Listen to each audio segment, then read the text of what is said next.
Mesdames et messieurs, une fois de plus, bonsoir. Nous revoilà au rendez-vous avec le projet Résilience.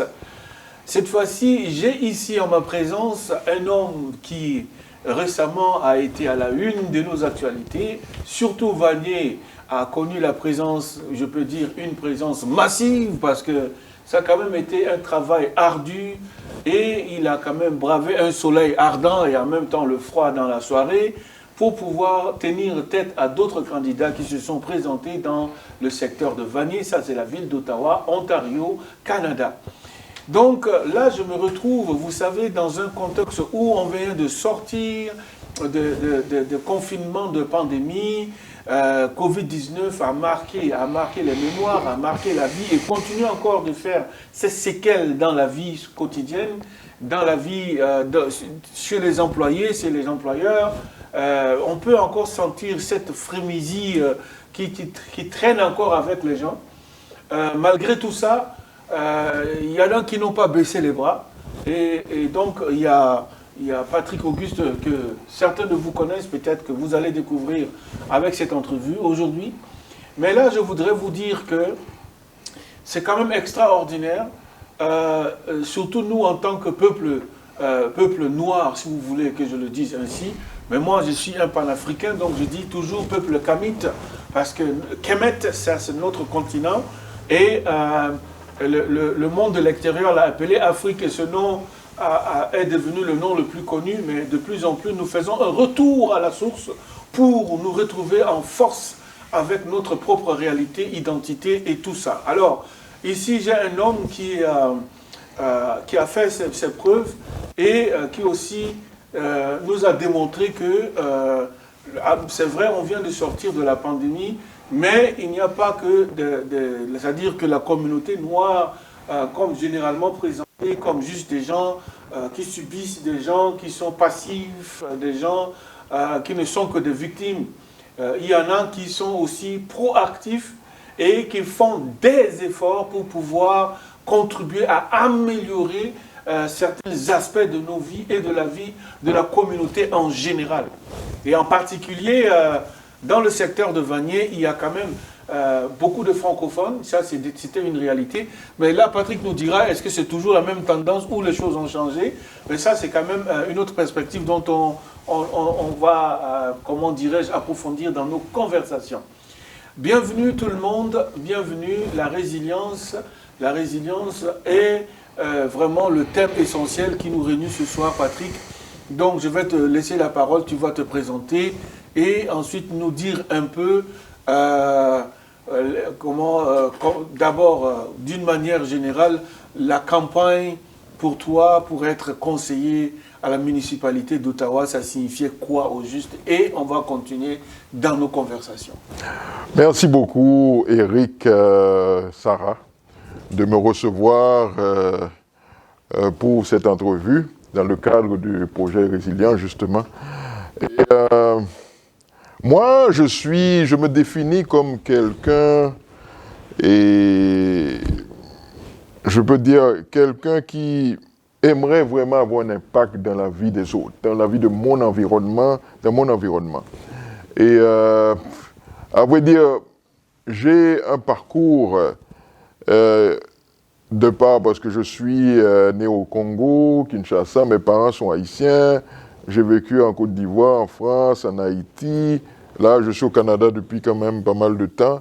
Et dans tous ces endroits-là, j'ai toujours eu tendance à parler à tout le monde et essayer de voir si les gens peuvent être heureux. Ça a toujours été quelque chose qui m'a toujours animé. Donc maintenant, bon, à Ottawa-Gatineau, depuis que je vis, je suis beaucoup impliqué dans la communauté en général. Je travaille et quand je dis dans la communauté, je parle de toutes les communautés.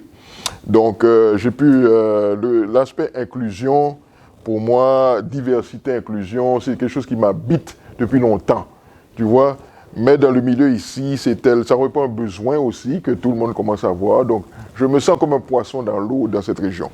Maintenant, tu m'as posé la question concernant, si tu veux que j'aborde tout de suite le sujet de la candidature au municipal. On sait qu'on avait les élections, c'était récent, hein, le 24 octobre dernier. Bon, c'est encore tout chaud, tu vois. Et bon, ça a été une belle aventure. Ça a été une belle aventure, Eric. Et au départ, quand je me suis lancé, c'est parce que j'avais une certaine frustration de voir que dans mes initiatives communautaires et autres, dans les médias et autres, on a l'impression que parfois ça ne prend pas, que la mayonnaise ne prend pas. Tu vois qu'il y a de la résistance ou bien... C'est très théorique.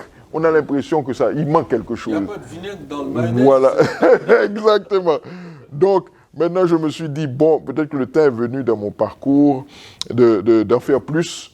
Et en étant de l'autre côté de la barrière, c'est-à-dire là où se prennent les décisions de gestion de la ville, donc là, je pourrais avoir plus d'impact vraiment sur les gens qui m'entourent, etc. Ça a été ça qui a été mon objectif. Donc, mais c'était vraiment une première expérience. Je ne savais pas comment ça allait se passer. J'étais un peu hésitant quand même. Il y a un ami qui m'a encouragé, plusieurs personnes m'ont encouragé. Je me suis lancé dans la piscine. Ça a été environ 2 mois et demi de campagne active sur le terrain. Et ça a été une belle expérience avec beaucoup de défis. C'est là que je crois qu'on parle de résilience. Ok. Oui. Mais là, je vais t'arrêter là. Oui. Effectivement, je voulais vraiment que tu nous fasses vraiment comme cette forme de synthèse de ce que ça a été comme expérience, comme tu viens de bien le faire.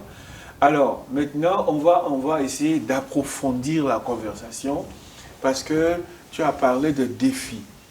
Maintenant, moi, si je devais te poser une question, premièrement, on commence par ce qui est positif, ok? C'est vrai que tu as des défis. Maintenant, j'aimerais, avant qu'on aborde des défis en tant que tels, je ne sais pas si tu peux m'énumérer ou bien si tu as en tête au moins quelques 2, 3 choses positives que tu as pu, en tant qu'être humain, en tant qu'homme noir, en tant que leader communautaire, en tant qu'animateur sur des stations qui sont écoutées par nos frères et sœurs, nos parents, par nos semblables.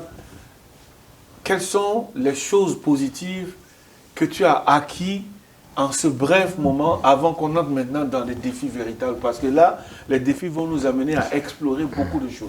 Ouais. Bon, je crois qu'en termes positifs, d'abord, il y a la perspective. Tu vois, parce que quand on rentre dans un processus pareil, on imagine la victoire, tu vois. Okay. Bon, moi, je me visualisais déjà la ville d'Ottawa au sein du conseil, en train d'aider à prendre des décisions. Déjà, ça, c'était quelque chose d'assez agréable comme sensation. Bon, ensuite, beaucoup d'encouragement, parce que j'ai eu, en début de campagne, vraiment, à parler à plusieurs personnes qui étaient soit des élus déjà en fonction, okay, ou bien des anciens élus. Tu vois, je peux citer des noms, pourquoi pas. Et Mireille Apollon, qu'on connaît, bien connue, qui a été mairesse suppléante pendant plusieurs mandats à Gatineau, pas loin d'ici. Je parle de Bettina Albélizer, qui est actuellement conseillère à la ville de Gatineau. Il y a Olive, également conseillère à la ville de Gatineau. Mathieu Fleury, qui est le conseiller sortant, justement, qui était le conseiller sortant dans ce quartier de Rideau-Vanier. Oui. Donc, Mona Fortier, et comment elle s'appelle, la députée, l'autre députée, Lucille Collard, tous ces gens-là ont accueilli la nouvelle de ma candidature de façon très enthousiaste. Tu vois? Donc, ça, et à part, ça c'est des gens engagés en politique, mais d'autres secteurs. C'était vraiment, je peux dire, de façon unanime, qu'il y avait un enthousiasme avec ma candidature. Okay. Moi, j'étais vraiment même... Ça dépassait ce que j'avais imaginé, tellement les gens l'accueillaient positivement. Bon, parce que moi, j'avais un calcul, je me dis, bon, peut-être si je ne suis pas élu, peut-être que les gens vont être déçus, ou bien moi-même, je serai déçu, mais les gens ne parlaient pas de ça. Ils parlaient de ce que ça va m'apporter en termes de croissance intérieure, en termes de croissance mentale, en termes de croissance sociale, spirituelle même. Tu vois, donc, ça, c'était vraiment un des aspects positifs. Ensuite, ce que je peux dire, c'est que les bénévoles, bon, j'ai même des bénévoles qui sont sortis d'autres provinces faire le parcours pour venir aider un peu. Il y a et des bénévoles dans le quartier et tout ça. Donc là encore, c'est des choses très positives parce que quand les gens, tu vois, Eric, imagine quelqu'un qui te donne son temps, qui te donne un peu, il te fait bénéficier de ses habiletés, de ses connaissances gratuitement. Tu comprends? Alors qu'au final, c'est toi si tu es élu, c'est toi, c'est pas la personne. Tu comprends? Et tu ne payes pas cette personne. Donc, ce qui veut dire que c'est quand même positif. Et autre chose encore, je peux dire au niveau de la foi. Parce qu'une des raisons pour lesquelles j'étais hésitant, je dis que je n'ai pas le budget, je n'ai pas comment je vais faire et tout ça. Mais finalement, j'ai trouvé des gens, des supports spontanés qui sont arrivés d'un peu partout. Et ça, c'est des choses qui te donnent, qui renforcent ta foi dans l'humain. Tu vois, donc, moi, j'ai aimé ça. Maintenant, autre chose, les relations avec la presse. Tu sais, Eric, je suis dans les médias depuis longtemps, etc. Mais en général, c'est moi qui interviewe. Mais cette fois-ci, c'était moi qui étais interviewé. Tu comprends? Donc, il fallait recevoir la presse de tous les grands médias, les moyens médias, les petits médias. Des fois, des étudiants qui m'appelaient. Oh oui, qu'est-ce que vous pensez de la pauvreté à Vanier, etc. Un appel comme ça qui arrive et moi, je leur réponds. Tu vois, donc, je me sentais au centre, si tu veux, de toute une série de mobilisation, tu vois, en ce qui a trait à la collectivité. Les gens d'affaires aussi, c'était la même chose. Donc, ça m'a permis, autre chose positive, encore de rencontrer des citoyens, toutes sortes de citoyens. Le citoyen, l'homme d'affaires, comme je disais, le politicien, les gens du communautaire, mais également les sans-abri.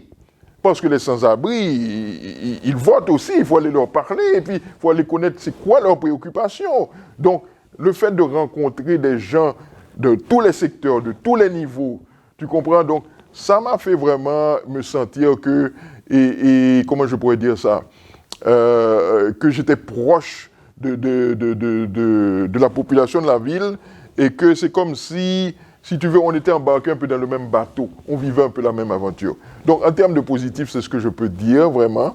Et puis aussi, je dois dire, tu sais, dans le Rideau Vanier, c'était le quartier où il y avait le plus de candidats.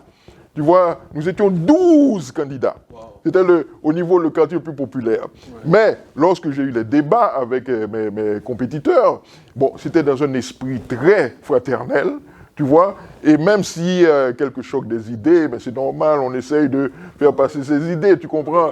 Mais après le débat, de belles photos ensemble, jusqu'à présent, même après les élections, quand on se croise, on est content de se voir, donc tout ça, je pense qu'on peut mettre tout ça dans le positif. Ok. Donc, contrairement à ce qu'on voit ailleurs, par exemple, tu vois Haïti, tu vois la République centrafricaine, Côte d'Ivoire, Mali, et ainsi de suite, dès que nos pays entrent dans une situation de campagne, pour quoi que ce soit, c'est vraiment de véritables conflits, alors que là, c'est une expérience qui nous permet de voir que le milieu d'abord comprend l'enjeu. Et là, par exemple, on sait qu'aujourd'hui, tu es entré dans le jeu, mais on ne sait pas ce que tu pourras faire avec l'avenir. Donc, il va falloir qu'on t'accueille aussi, parce que quelque part, les gens les ont accueillis ceux-là avant que tu n'arrives, avant qu'eux-mêmes n'arrivent sur la scène. Alors, moi, je me dis que c'est déjà un terrain fertile et que c'est quand même un bon exemple qu'on a appris à travers l'initiative d'aller de l'avant. Et si tu n'allais pas de l'avant, ces gens n'allaient même pas t'accueillir ni montrer leur réceptivité non plus. Donc c'est parce qu'ils ont vu que tu as osé et l'audace a permis qu'on puisse te faire confiance aussi. Alors, moi, on va maintenant aller entrer dans le vif vraiment de la conversation. Parce que la campagne, pour mener les campagnes, il fallait quand même trouver en quelque sorte mettre en place ton état-major, comme on peut dire. Et comment s'en es-tu pris, par exemple, pour mettre en place tout un regroupement de bénévoles qui ont adhéré finalement à ta philosophie, à ta vision de choses pour soutenir cette campagne-là, comme on a vu sur le terrain, et comment tu as mis l'équipe en place et comment l'équipe a fonctionné jusqu'aux élections? C'est une très très bonne question et je crois que comme tu dis, tu l'as laissé comprendre, c'est-à-dire on rentre aussi dans les défis maintenant. Hein. Ouais. Parce que quand j'ai décidé d'être candidat et j'ai écrit à tous mes contacts en général, tu vois, des gens de mon réseau, etc., avec qui je collabore depuis pas mal de temps, mais je n'ai presque pas eu de réponse. Je n'ai presque pas eu de réponse et j'ai eu quelques-unes, mais vraiment, et ça a été beaucoup moins que ce que je pensais qui allait arriver. C'est pas contradictoire par rapport à ce que je disais tout à l'heure, hein, parce que en fait, là, je parle d'une aide concrète, d'un support concret pour, ouais, comme tu dis, former l'état-major. C'est de ça qu'on parle. Ouais. Alors, quand j'ai proposé ça aux gens, j'ai eu très peu de réponses positives, très peu. Alors, ce que j'ai fait quand même, c'est que, bon, je me suis dit, on ne va pas se décourager là, ouais, mais j'ai quand même trouvé quand même quelques personnes. Tu vois, j'ai trouvé quelques personnes, et des personnes d'après que je connaissais déjà et qui me semblaient des personnes crédibles, qui ont accepté de rejoindre la campagne, oui, qui ont accepté. Et puis, ce que j'ai remarqué au fur et à mesure, c'est que ce petit noyau-là, finalement, c'est pas lui vraiment qui s'est rendu au bout. Tu vois, à part peut-être 2 ou 3 éléments clés de l'état-major, mais les quelques personnes que j'ai réussi à réunir au début ont un peu lâché en cours de chemin. Ils ont un peu lâché en cours de chemin, bon, pour toutes sortes de raisons, mais là, j'ai été confronté à une situation où j'ai dû aller trouver d'autres personnes. Okay. Et ça n'a pas été facile, parce que même, je me suis rendu à l'Université d'Ottawa, je me suis adressé à plusieurs étudiants sur la cour, on leur offrait ça comme bénévolat, la réponse n'était pas vraiment positive. J'ai fini par trouver, et des fois c'est pas même moi qui ai cherché, hein, c'est quelqu'un qui a vu dans mon site internet, qui a trouvé mon programme intéressant, qui s'est présenté, etc. Finalement, je me suis retrouvé avec de nouvelles personnes, qui sont comme de nouveaux contacts, de nouvelles personnes. Apparus de nulle part. Oui, exactement, ouais, apparus de nulle part. Il y avait peut-être 1 ou 2, 3 personnes clés qui étaient là au départ, mais alimentées de ces nouvelles personnes, dont je crois que finalement, ça a formé l'équipe pour la suite. Mais il y a une chose dont je me suis rendu compte, c'est que ce genre parce que là, tu as parlé de nos pays d'origine. Et dans nos pays d'origine, souvent la politique est vue comme une voie de succès individuel. Souvent, la politique est perçue comme ça. Mais moi, j'ai vraiment senti que pour que la victoire pour que la campagne soit réussie, il faut que ce soit une œuvre collective. Moi, je suis quelqu'un qui propose, je suis quelqu'un qui me met de l'avant, mais s'il n'y a pas le collectif en arrière de toi, tu ne pourras pas y arriver. Donc, c'est vraiment quelque chose de fondamental. Ensuite, j'étais confronté, tu sais, je suis aussi un homme d'église, donc j'ai une grande présence dans le secteur des églises. Mais j'ai remarqué qu'il y a dans les églises, pas toutes les églises, mais ça arrivait souvent, que les gens font une cassure avec une activité qu'ils considèrent à caractère politique et une activité religieuse. Donc, ce qui veut dire que tu n'es pas nécessairement le bienvenu dans le sens que tu viens leur parler de quelque chose qui est hors sujet. Oui. Tu comprends? Tu viens de parler de quelque chose qui est hors sujet. Donc, là encore, c'est ce genre, parce que tu parles des défis, on doit en parler. Oui. Donc, maintenant, qu'est-ce qu'on peut dire? Au niveau, bon, c'est sûr qu'il y a un stress quand même qui est autour de ça, parce que des fois, tu te demandes, les sous ne sont pas encore au rendez-vous, il y a des dépenses à faire, comment ça va se passer, des choses comme ça, tu vois. Donc, mais moi, je crois que tout ça, là, et quand je pense avec du recul, ça me donne l'impression c'était des éléments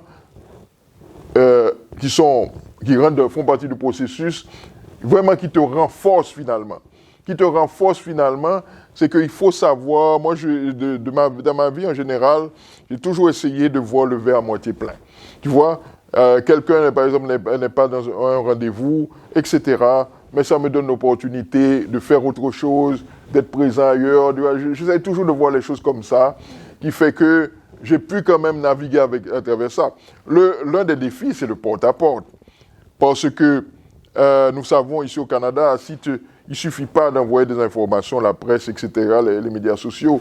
Il y a beaucoup de citoyens, ils aimeraient que tu viennes les voir à leur domicile. Ils veulent voir ton nez. Voilà. Mais Pau, c'est quand même un grand territoire, parce que nous parlons de tout le secteur de Vanier, nous parlons de la Côte des Sables, du côté de l'Université d'Ottawa, tout ça, les ambassades, on parle du marché Baye, Saint-Patrick et tout ça.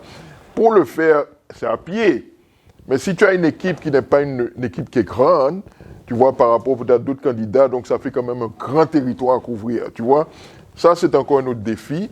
Un autre défi que j'ai constaté aussi, c'est que la ville nous a fourni les listes des électeurs, mais il n'y a pas de téléphone. Donc, les téléphones, il faut aller les chercher. Mais on te parle d'environ 26 000 personnes. Donc, si tu n'as pas une équipe vraiment qui te permet de faire ces démarches-là, et ça ne va pas vraiment fonctionner. Donc, et autre défi encore, que ça, je pense que il faut le dire parce qu'il faut vraiment insister là-dessus. On dépense, on place des pancartes un peu partout dans le quartier, ça coûte cher, ça coûte de l'argent. Et puis, il y a des personnes mal intentionnées qui enlèvent vos pancartes de façon illégale. Tu vois, donc quand on repasse et puis la pancarte n'est plus là. Hey. Oui, ça c'est fait. Et bon, il y a l'une de mes surprises assez désagréables, c'est que après le vote, tu as 3 jours pour aller faire le tour, pour enlever tes pancartes de la rue, etc. Après toi, quand j'ai été faire le tour avec une ou deux personnes, plusieurs des pancartes n'étaient même plus là. Alors qu'elles étaient là quelques jours avant. C'est-à-dire, il y en a qui se sont arrangés pour juste avant le vote, pour aller enlever les pancartes. Donc maintenant, je te dis, devant un bureau électoral au centre Richelieu, c'est un bureau électoral, quand tu étais là. Quand le repas s'appelle, elle n'est plus là. Parce que les gens savent que souvent, des votes, la dernière personne qui vont voir, ils vont voter pour elle. On parle des indécis. Oui, c'est vrai. Mais ce sont des jeux, des coups bas qui se donnent. Moi, je dis, Eric, une expérience comme ça te fait voir parfois pourquoi la politique est mal vue. Parce qu'il y en a, pourquoi la politique est mal vue, c'est simple. Parce qu'il y en a qui vont en politique pour les mauvaises raisons. Parce que tu vas en politique, c'est pour arriver à un leadership de la société. Mais comment veux-tu aller exercer ce leadership pendant que tu te préoccupes surtout de ta petite personne? Tu ne te soucies pas vraiment de cette société que tu veux conduire. Ça ne marche pas. Mais beaucoup de gens vont en politique pour ces raisons-là, qui fait que finalement la politique est souvent une mauvaise image. Donc, maintenant, comme tu parlais des défis, c'est ça. Et oui, ce que je peux dire, c'est un peu ça, en termes de défis. Mais, pour terminer quand même avec une note positive, pendant qu'on en parle, j'ai fait mon événement de clôture. J'ai décidé d'offrir un barbecue gratuit à l'extérieur, dans un stationnement dans le quartier ici, et plusieurs sans-abri sont venus, etc. Maintenant, 2 ou 3 jours après, des gens que je ne connaissais même pas, quand ils me voyaient passer dans le coin, etc., ils m'abordaient carrément. Ils disaient, ah monsieur, vous avez tellement fait une belle campagne, des gens que je ne connais même pas. Et ce que vous avez fait là comme geste, là, vraiment, on n'a presque jamais vu ça. Des gens que je ne connais même pas. Voilà. Tu vois? Donc ça, c'est des choses qui font que, malgré tous ces défis, je pense que l'expérience vaut la peine d'être vécue. Donc, moi, je me dis que dans cette expérience, comme candidat, tu as déjà été résilient dès le départ parce que la première fois où tu as envoyé les messages dans ton réseau et que la réaction n'était pas vraiment au rendez-vous, tu pouvais déjà à ce moment-là dire, ben, écoute, si c'est sur qui je compte ne sont pas là, comment est-ce que je vais m'en sortir? Mais moi, dans mes propres expériences, je sais que on a souvent tendance à commencer un business et puis permets-moi l'expression, on s'illusionne. On s'illusionne que les gens qui sont proches de nous, les gens avec qui on mange ensemble, qu'on parle avec eux, qui sont là, vont être ceux-là qui vont nous soutenir en premier lieu. Mais c'est pas vrai. Non, c'est pas vrai. C'est pas vrai. Donc ça c'est vraiment quelque chose, ça c'est un message important. Donc si tu n'étais pas résilient, tu aurais dû abandonner déjà dès ce moment-là. L'autre aspect que moi j'aimerais vraiment qu'on revienne dessus, c'est maintenant, est-ce que pendant cette période de campagne, est-ce que tu peux nous affirmer aujourd'hui que nous, en tant que peuple noir, en tant que communauté noire, que ce soit anglophone ou francophone, ici dans la ville d'Ottawa, est-ce qu'on a compris le sens d'action collective, le sens d'action collective en tant que tel? Non, la réponse c'est non. La réponse est non. Il y a des prêcheurs de bonnes nouvelles. Il y a des gens comme toi, comme peut-être moi, comme d'autres personnes, qui apportent le bon message. Tu vois, comme tu dis, que la communauté, la collectivité, elle a une force intrinsèque, je peux dire, et que dans un univers comme ici à Ottawa, et c'est le jeu des communautés souvent qui fait que on peut avoir des avantages pour notre communauté ou pas. Il faut être présent à la table, il faut avoir sa communauté en arrière-soi, il faut être là où se prennent les décisions, mais représenter vraiment sa communauté et agir comme dans l'intérêt vraiment de sa communauté. Mais d'après mon expérience, non, en tant que noir, parce que tu as précisé cette question comme ça, moi je pense que nous avons encore beaucoup de chemin à faire, Eric, pour vraiment nous soutenir réellement les uns les autres. Beaucoup de chemin à faire. Parce que, et c'est quand même, bon, je prends juste des exemples concrets pour vous dire ce que je veux dire. Bon, je suis presque certain que tout le monde, les Noirs de la communauté ici, savait que j'étais candidat. Mais lorsqu'il y avait des événements pour rencontrer la population, qui est-ce qui venait, qui était présent? Presque aucun de nos communautés, presque aucun Noir n'était présent. Les gens de la population, il n'y a presque aucun Noir n'est présent. Donc, comment veux-tu, on a un Noir qui est candidat, etc., on pourra aller pour l'encourager, on pourra, au moins par curiosité, mais on ne vient même pas. Quand il y a, comment je peux dire ça là? Et ça, c'est un exemple. Par exemple, en termes de bénévoles, bon, tu peux voir, les candidats sont là. Moi, je pense qu'il vaut mieux dire les vérités. Et qu'on n'est pas là pour se caresser. On doit se dire les vérités. Plusieurs candidats, grande salle, etc. Tu verras que il y a peut-être une autre personne candidate qui est de ma communauté, de ma race. Nous sommes les deux à avoir peut-être un bénévole à notre table, peut-être. Les autres, on a 4, 5, 6. Et les autres, ce sont des blancs, sont pas, tu comprends? Donc, c'est pas qu'on ne les a pas invités, on les a invités. Mais ils ne viennent pas. Ils vous disent oui et puis ils ne viennent pas. Donc, c'est pour ça que je te dis, ma réponse, c'est non. Maintenant, une fois qu'on a dit ça, on doit quand même dire que on peut encore changer cette situation-là. Eric, tu vois, actuellement là, il y a 24 conseillers à la ville d'Ottawa. 24, ok. Sur les 24 conseillers, il n'y a qu'un seul noir. Oui. Et nous représentons à peu près 20%, 20 à 25% de la population, c'est-à-dire à peu près un cinquième. Mais sur les 24 conseillers, il n'y a qu'un seul noir.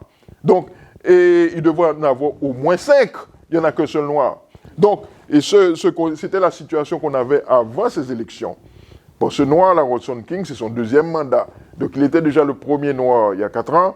Là, on est encore à un seul noir. C'est-à-dire qu'on n'a pas progressé. Et il y a une chose qui m'a fait voir, très clair. Dans les élections de la municipalité, c'est un baromètre très véridique. Pourquoi? Parce que au niveau de la municipalité, il n'y a pas de parti politique. Donc, qu'est-ce qui va vous propulser, votre communauté de base, qui va vraiment vous propulser? Mais c'est un baromètre. Donc, c'est-à-dire, si on n'arrive pas à faire d'élire des Noirs comme nous à la ville d'Ottawa, c'est parce qu'il y a un manque de solidarité, d'unité de la communauté noire. Ça, je suis certain de mon diagnostic. Maintenant, qu'est-ce qu'on va faire à partir de ça? Effectivement, c'est la question où je voulais en venir, dans le sens où on dit souvent, hein, vous-même vous savez qu'on dit souvent on parle souvent de la représentativité. Est-ce qu'on est prêt vraiment avec des stratégies, des stratégies capables d'amener un tel résultat, tu vois?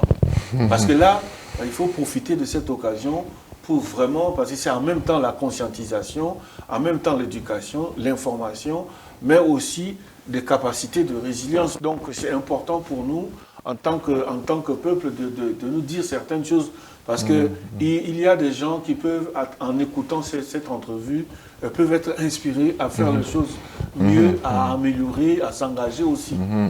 Oui, moi je crois que, et pourtant, moi il me semble que c'est relativement simple. Pourquoi? Parce que quand nous vivons, par exemple au Canada, nous voyons comment les autres communautés fonctionnent. Nous les voyons, nous les côtoyons au travail. Par exemple, la ponctualité. Par exemple, c'est des choses clés ici. Le respect de la parole donnée. Quand on a un rendez-vous, regarde, je vais être honnête avec toi, Eric, on avait rendez-vous pour aujourd'hui. Il y a quelqu'un qui m'a proposé autre chose. J'ai failli oublier. Après, quand je t'ai vu, tu m'as envoyé le message. J'ai dû décommander la personne. Même si ton rendez-vous est emballant, là, mais j'ai déjà un engagement. Tu comprends? Ça, dans nos pays d'origine, on ne le fait pas comme ça. Donc, ce qui veut dire que, mais nous-mêmes, l'erreur qu'on commet souvent, c'est que dès on vit ici, on fonctionne comme il faut, dans la discipline, mais dès qu'on a des initiatives qui venaient de nos communautés, on a affaire à nos gens, on recommence à fonctionner comme dans nos pays d'origine. Donc, il faudrait d'abord changer ce paradigme-là. Ce n'est pas parce que Eric est noir comme moi que je dois me comporter avec lui comme je le faisais dans mon pays d'origine. Non, je dois me comporter avec lui comme quelqu'un d'ici. Parce que ce sont les paramètres, ce sont les instruments, c'est l'environnement, c'est les règlements. C'est comme ça. Eric n'est pas dans son pays, il est ici. C'est ici que ça se passe. Bon, ça c'est une première chose. Deuxième chose, il y a... comment je pourrais dire ça? Honnêtement, il y a des choses que... Et quand je te dis ça, c'est toutes les générations. Ceux que je l'ai rencontrés au niveau des étudiants, de nos communautés. Oui. Mais c'est incroyable. Ils te disent oui, non, ils ne viennent pas, des choses comme ça. Les autres ne font pas ça. Ça, c'est notamment, ça veut dire ça c'est un problème d'affirmation de soi. C'est un problème d'affirmation de soi. Donc, mais si tu ne t'affirmes pas, tu veux aller où, dans quoi? Exactement. Donc, il faut arriver à percevoir que je me discipline, mais en même temps, si on a une initiative ensemble, tu te disciplines dans l'initiative, ça veut que l'initiative a plus de chances de réussir. Mais c'est comme si l'activité d'Eric, ça devrait être mon activité aussi, parce que s'il réussit en tant que noir, tu comprends, ça a un impact positif sur moi. Moi, je n'arrive pas à comprendre. Et quand on voit ça, je l'ai vraiment vécu de près. Si on prend les autres communautés, je prends les franco-ontariens. Mais si tu vois comment la solidarité se fait, la présence, tu comprends. Donc, ça, c'est vraiment important. Maintenant, autre chose, moi, je dis, tu as parlé de l'estime de soi. L'estime de soi, on doit avoir... Mais quand je dis estime de soi, je parle en tant que communauté. L'estime de soi ne doit pas dire « Oh, moi, je suis meilleur qu'Eric ». Ce n'est pas ça l'idée. C'est Eric avec moi, comment nous sommes meilleurs ensemble. Tu comprends? Ensemble. Voilà, et comment nous pouvons réaliser plus ensemble. Et si nous réalisons plus ensemble, c'est tout le monde qui va bénéficier. Il faut d'abord... Autre chose. Et il ne s'agit pas de... Normalement, il faut faire d'abord, récolter ensuite. C'est ça. Par exemple, il y en a beaucoup qui sont réticents à faire du bénévolat parmi nos communautés. Ah oui, il faut me payer, etc. Mais fais d'abord, tu comprends, après ça tu récoltes. Oui. Il faut d'abord investir pour récolter. Mais sans te couper la parole, j'ai un ami comme ça, qui est aussi artiste comme moi. Et lui, ensemble, on pouvait mettre en place des stratégies pour pouvoir développer des spectacles et tout. Mais chaque fois que je lui dis, bon, on doit se rencontrer pour mettre en place nos compétences, créer certaines choses et puis aller faire des spectacles et puis trouver des occasions et tout ça, il me dit non, il faut que tu me payes d'abord, tu vois. Voilà. Tu vois ça? Voilà. Alors, la deuxième chose aussi, quand j'ai créé Tumba Rumba, il y a des gens que j'ai abordés et puis qui me disaient toujours on va venir et j'envoie les documents, ils ne lisent jamais. Voilà. On prend des rendez-vous, ils ne se pointent pas ou ils se pointent juste à 30 minutes ou 20 minutes alors que c'est une rencontre de 2 heures de temps, tu viens à 20 minutes de la fin. Et à un moment donné, je leur ai demandé est-ce que c'est parce que je suis un frère que vous faites ça ou c'est vraiment quoi? Parce que je vois ailleurs, là où vous travaillez, si c'était ce monde-là qui vous donnait des rendez-vous, vous allez vraiment vite courir. La neige ou pas. Il faut reconnaître qu'on est toujours dans ce schéma de pensée où et c'est le blanc qui va nous apporter du bonheur, c'est le blanc qui est la voie de la réussite, c'est le blanc, etc. Et nous-mêmes, Eric ne peut pas m'apporter grand-chose, Patrick ne peut pas m'apporter grand-chose, c'est le blanc, alors on va un peu se tromper les uns les autres, tu vois, et dans ce cas, ce sont les autres qui nous dominent. Donc, parce que là, essayons quand même de positif. Bon, moi, je crois vraiment qu'il faut miser. Bon, d'ailleurs, en comportement général, bon, il y a ce qu'on appelle, on parle de résilience. Malgré tout ce que je dis là, de façon qui ne peut pas être négative pour mes frères et sœurs, pour moi, la porte est toujours ouverte. Pour moi, je suis toujours prêt à collaborer avec les gens de ma communauté. Je ne garde pas rancune. Il ne faut pas garder rancune, tu vois, parce que la rancune, ça agit sur soi. Mais pendant qu'il ne faut pas garder rancune, il ne faut pas trop tolérer non plus. C'est-à-dire que, moi, je vous propose ça. Vous n'êtes pas capable de suivre le chemin. Non, je ne pourrais pas trop, parce que, tu comprends, à un moment donné. Oui, il ne faut pas, voilà ce que je veux dire, il ne faut pas le prendre personnellement. Ça ne te diminue en rien. C'est-à-dire, il ne faut pas garder comme un sentiment, un peu, je veux dire, négatif vis-à-vis des gens. Ça ne te diminue en rien. Notre rôle, nous, c'est de proposer, de continuer à proposer, de continuer à proposer. Proposer à nos communautés, aux communautés ailleurs, de continuer à le faire. Et puis, à un moment donné, ça fonctionne. À un moment donné, ça fonctionne. Parce que, tu sais, c'est toujours une minorité qui fait les changements. Tu vois, tu as un technicien. Tu as un technicien là qui est avec nous, il s'appelle Alain. C'est une des personnes les plus fiables que moi je connaisse. Oui, oui.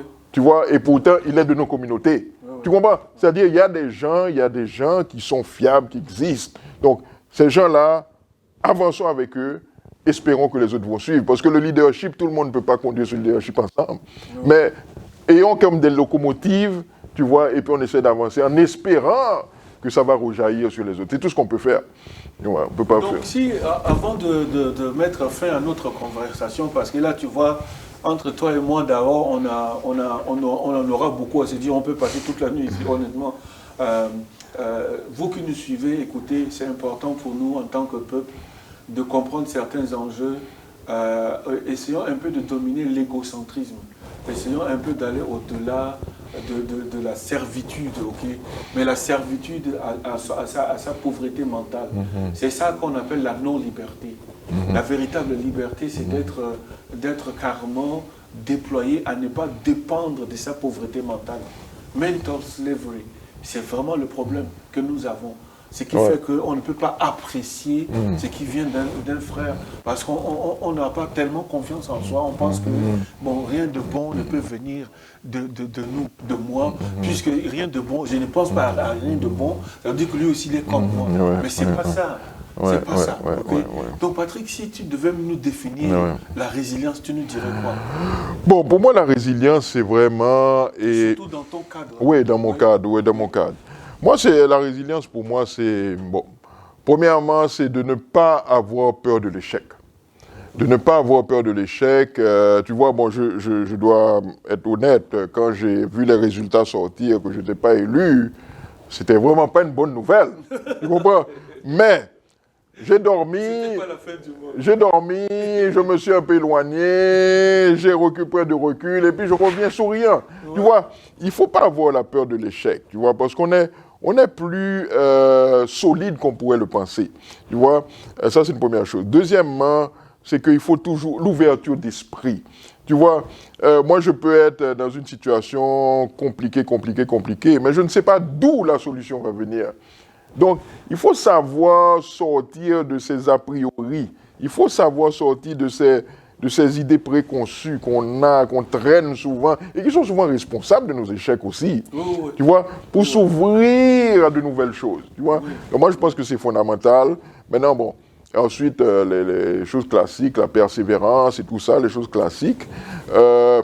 Faut pas oublier que le premier juge de sa personne, c'est soi-même. Tu comprends? Le premier juge, c'est soi-même. Si on comment je peux dire ça? On se flagelle, on se punit, tu vois, individuellement. Tu te punis parce que tu n'as pas réussi quelque chose. Tu te punis parce que tu imagines que ta vie est misérable et puis là, tu te rends encore plus malheureux. Non, c'est le premier juge de soi-même. C'est-à-dire qu'il faut savoir se pardonner. On a peut-être commis des erreurs. Tout le monde a des faiblesses. tu parles de résilience, c'est cette idée-là aussi, que tout le monde a des faiblesses. Bon, moi j'ai mes faiblesses qui sont peut-être différentes des tiennes, etc. Mais pendant qu'on a des faiblesses, ça marche avec des forces aussi.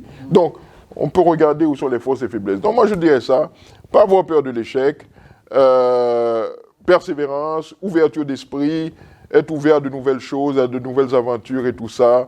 Vouloir se réinventer, n'avoir pas peur de se réinventer, tu vois, de changer ce qu'il faut. Tu sais, toi et moi, en arrivant ici, et je suis certain que dans ton cas, c'est pareil, tu as dû changer beaucoup de choses dans ta façon d'agir. Donc, la résilience, c'est ça aussi, c'est que s'adapter, changer quand il le faut.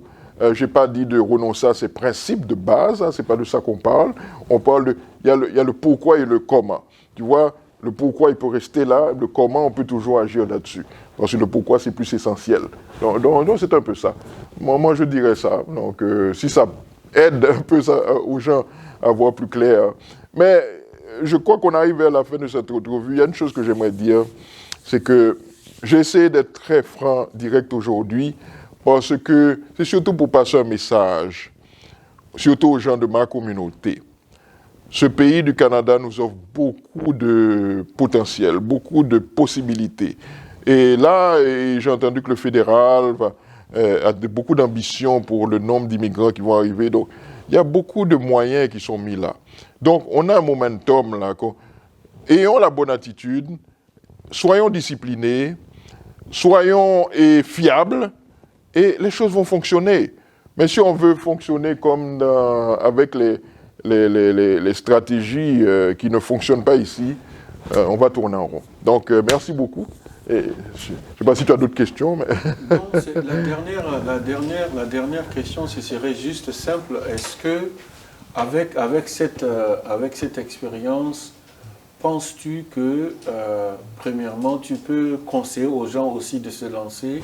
Et deuxièmement, vu que tu as été sur le terrain, tu as été comme un vétéran, penses-tu continuer le combat? Parce que là, ça c'est une lutte qui a perdu, c'est comme une attaque où tu as fait une réplique, comme on appelle ça, réplique tactique ou réplique, en termes militaires on dit réplique tactique, mais en basket on parle de